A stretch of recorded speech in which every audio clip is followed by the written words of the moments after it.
మీరు అన్నట్టుగా విద్యా వ్యవస్థ అనేప్పటికీ నేను మొన్న ఢిల్లీ వెళ్ళారు చంద్రబాబు నాయుడు గారు.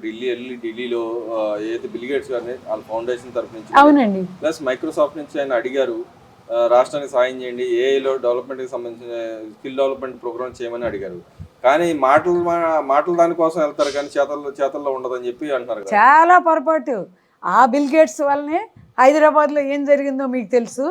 ఇక్కడున్న చుట్టుపక్కల ఉన్నటువంటి సిటీలే కాదు, విలేజెస్లో కూడా చాలా కుటుంబాలు ఇవాళ సేఫ్గా ఉన్నాయి అంటే చంద్రబాబు నాయుడు గారు 99 నుంచి ఐటీలో పెట్టడం వలన అసలు అవేర్నెస్ అనేది పెరిగింది. ప్రపంచ దేశాల్లో మన వాళ్ళందరూ ఇవాళ స్థిరపడటానికి కారణమే కాదు, ఇవాళ హైదరాబాదు తెలంగాణ బతకడానికి కారణం కాదు. ప్రతి వ్యక్తి మీరు చూస్తున్నారు. ఒక ముత్యాలరాజు ఐఏఎస్ చదివాడు, ఆయన ఎక్కడి నుంచి వచ్చాడు మీకు తెలుసు. అలా మనం రేర్ ఎగ్జాంపుల్స్ని తీసుకోవాలి. ఇప్పుడు అంతకన్నా తెలివైన వాళ్ళు చాలామంది ఉన్నారు. వాళ్ళని అభివృద్ధి చేయాలి, వాళ్ళని అభివృద్ధి పదాన్ని నడిపించాలి అంటే ఇప్పుడున్న వాళ్ళు కరెక్ట్గా సూటబుల్గా ఉన్నారు, వాళ్ళు చేయగలుగుతున్నారు.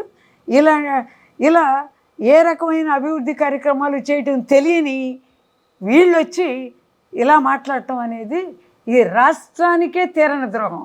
అయితే ఇక్కడ మీరు అంటున్నారు కానీ రాష్ట్రానికి తీరని ద్రోహం అన్నారు, ఖచ్చితంగా ద్రోహమే. కానీ ఇక్కడ వాళ్ళ నాయకుడు కోర్టు పిలుస్తుంది, మరి కోర్టుకి వెళ్ళి ఆయన మీద ఉన్న కేసుల్ని విత్డ్రా అయ్యేదాకా పోరాడతాడు అంటారా?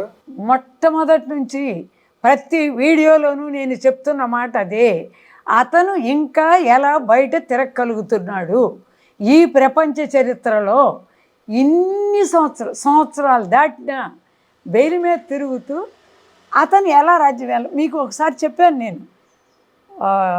న్యాయ వ్యవస్థని, పోలీసు వ్యవస్థని ఇవాళ కూడా ఆయన ఇండైరెక్ట్గా శాసిస్తున్నాడు అంటే మీరు అంత హార్ష్గా మాట్లాడారేంటి అమ్మా అని మీరు నన్ను అడిగారు. ఇవాళ మనం ఢిల్లీ విషయం చూసాం, టీవీల ద్వారా విన్నాం, పేపర్ల ద్వారా విన్నాం. వాళ్ళకి ఎక్కడి నుంచి వచ్చినాయి? ఒక సామాన్యమైన ఉద్యోగులకి ఎక్కడి నుంచి వచ్చినాయి? వాళ్ళని ఎవరు బ్రైబ్ చేస్తున్నారు? బ్రైబ్ చేసేవాళ్ళు ఎవరు? వీళ్ళు 1,00,000 కోట్లు తింటే ఆ ఢిల్లీలో ఏం తినిపించారు? ఇవన్నీ అసలు ఎందుకు స్పీడప్ చేయరు? నేను అడుగుతున్నా. ఒక ఐఏఎస్ అశుతోష్ మిశ్రా అనే నిర్ణయం రాజశేఖర రెడ్డి హయాంలో జరిగిన దానివలన నేను రీడర్ అవ్వలేకపోయాను, ప్రొఫెసర్ అవ్వలేకపోయాను, ప్రిన్సిపల్ అవ్వలేకపోయాను. నాకు అవన్నీ ఇప్పుడు రావు, కానీ నా ఇంక్రిమెంట్స్ కూడా రాలా. నేను అడుగుతున్నా. నేను వెళ్ళి అడగను. విద్యాశాఖ దగ్గరికి వెళ్ళి అయ్యా నా ఇంక్రిమెంట్లు అని అడుగుతామా? ఎక్కడెక్కడ ఏం అన్యాయం జరిగిందో ఒక ఐఏఎస్లు ఇలా చేశారు అని ఆక్రోశిస్తున్నాం. అసలు ఐఏఎస్లకి ఇన్ని ఆస్తులు ఎక్కడి నుంచి వచ్చినాయి? ఐఏఎస్లు, లెక్చరర్స్, టీచర్స్ దాదాపు జీతాలు ఒకటే. వాళ్ళకి ఎక్కడి నుంచి వచ్చినాయి ఇన్ని ఆస్తులు? వాళ్ళ మీద ఎందుకు ఎంక్వైరీ చేయరు? అంటే కొంతమంది పట్టుకుంటూ ఉంటారు కదా. ఎవరిని పట్టుకుంటున్నారు అంటే 100లో 2 పట్టుకుని అబ్బో మేము ప్రక్షాళన చేస్తామంటే కుదరదు.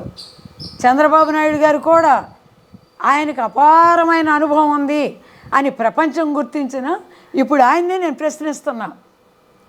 ఇన్నాళ్ళు అయింది. ఈ చెత్తను ఏరిపారేయమన్నారు, మీరు ఎందుకు ఏరిపారేట్లా? చెత్త స్వర్ణాంధ్ర అన్నారు, స్వచ్ఛాంధ్ర అన్నారు. అది కరెక్ట్గా అమలు జరుగుతుందా? మీరు దాని మీద నిఘా పెట్టారా? మీరు చూస్తున్నారా?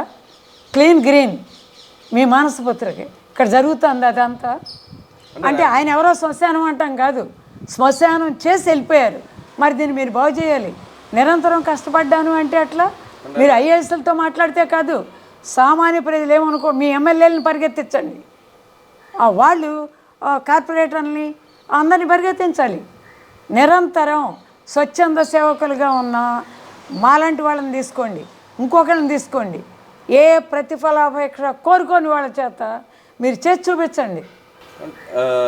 యాక్చువల్గా నిన్న ఒక ఇష్యూ జియో ఒకటి వచ్చింది గవర్నమెంట్ దగ్గర నుంచి. ఏదైతే గతంలో పెండింగ్లో ఉన్న గవర్నమెంట్ ఎంప్లాయీలు బకాయిలన్నీ చెల్లించడానికి 7,000 కోట్ల దాకా రిలీజ్ చేశారని చెప్పి అంటారు. దానివల్ల మీలాంటి వాళ్ళు పెన్షన్లు కానీ మీలాంటి వాళ్ళకి కాదమ్మా, చాలామందికి చాలా రకాలుగా టీచర్ స్థాయి నుంచి ఆగిపోయినాయి. దాదాపుగా డిఏలు అవన్నీ ఇవ్వాల్సి ఉంది. కాదు ఆయన పరిస్థితి చూసి గెలిచిన ఎమ్మెల్సీలైనా, యూనియన్స్ అయినా, అసోసియేషన్స్ అయినా ఆయన్ని ప్రెషరైజ్ చేయట్లా. అది ఆయన తెలుసుకోవాలి. వీళ్ళ వల్లనే మనం గెలిచాం, వీళ్ళే మనం నమ్మి గెలిపించారు, వీళ్ళకేం కావాలి అనేది ఆయన మనసు పెట్టాలి. అంటే ఇవాళ రిలీజ్ చేసే డబ్బులు రిలీజ్ చేసే దాన్ని ఎలా చూస్తారు మీరు? చేయగలిగాడు. ఇంత ఇబ్బందుల్లో కూడా కొన్నేళ్ల నుంచి సఫర్ అవుతున్నారు కాబట్టి చేయగలిగారు. చేయగలిగినంతవరకు పీపుల్ ఆర్ హ్యాపీ. అయితే మానవ మనస్తత్వం ఎలా ఉంటుంది, మిగతా ఏవైనా అడుగుతారు. అయితే అలా అడగటంలో ఎంప్లాయీస్ పెన్షనర్స్ తప్పు లేదు. వాళ్ళు కోట్లు, వందలు, వేలు, లక్షల కోట్లతో వాళ్ళకి తెలిసింది. వాళ్ళు 5 ఏళ్ళు ఆ పదవిలో ఉంటే జీవితకాలం వాళ్ళకి పెన్షన్స్ ఉన్నాయి. 30 ఏళ్ళు ఉద్యోగం చేసిన వీళ్ళకి పర్మనెంట్ పెన్షన్స్ లేవు.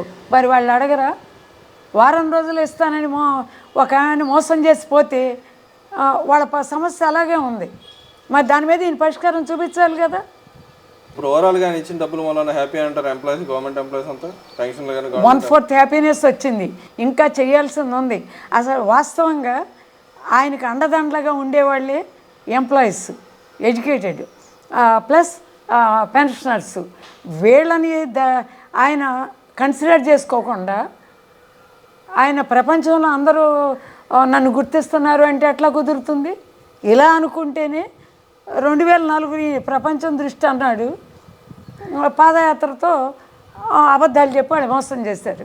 మళ్ళీ 2024 2004కి 24కి 27 తేడా ఉంది. కానీ ఇప్పుడు ప్రజలకి అది వరకులా కాదు, తెలివితేటలు ఉన్నాయి. మోసం చేసేది ఎవరు, చేయగలిగేది ఎవరు తెలుసుకున్నారు. వాళ్ళ ప్రేమను పొందటానికి, వాళ్ళ బాధలు తీర్చడానికి మీరు కృషి చేయాలి.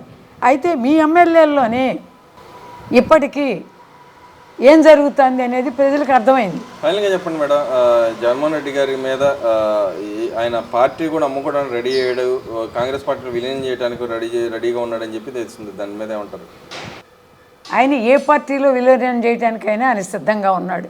ఆయన లోపలికి వెళ్లకుండా బయట ఉండటానికి, ఆయన సంపాదించిందంతా తీసుకొని ఆయన ఎక్కడెక్కడో కొన్న దీవుల్లోకి వెళ్ళిపోయి స్థిరపడటానికి ఆయన ప్రిపేర్ అయ్యి ఉండొచ్చు.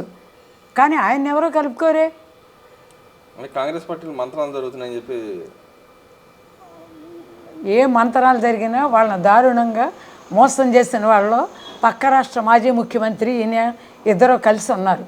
ఈ రాష్ట్ర మాజీ ముఖ్యమంత్రి, ఆ రాష్ట్ర మాజీ ముఖ్యమంత్రి కలిసి తెలంగాణ ఇస్తే టీఆర్ఎస్ని కాంగ్రెస్లో కలుపుతానని ఆయన ఘోరమైన అబద్ధాలు సృష్టించగలడు, ప్రచారం చేయగలడు, నటించగలడు.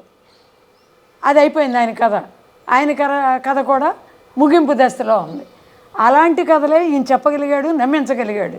ఇక ముందు నమ్మించలేడు, అధికారంలోకి రాలేడు. ఏ పార్టీలోకి చొరబడదామా అని ఈయన ప్రయత్నించినా ఈయన ఆహ్వానించడానికి ఎవరు సిద్ధంగా ఉంటారు అని నేను అనుకోను.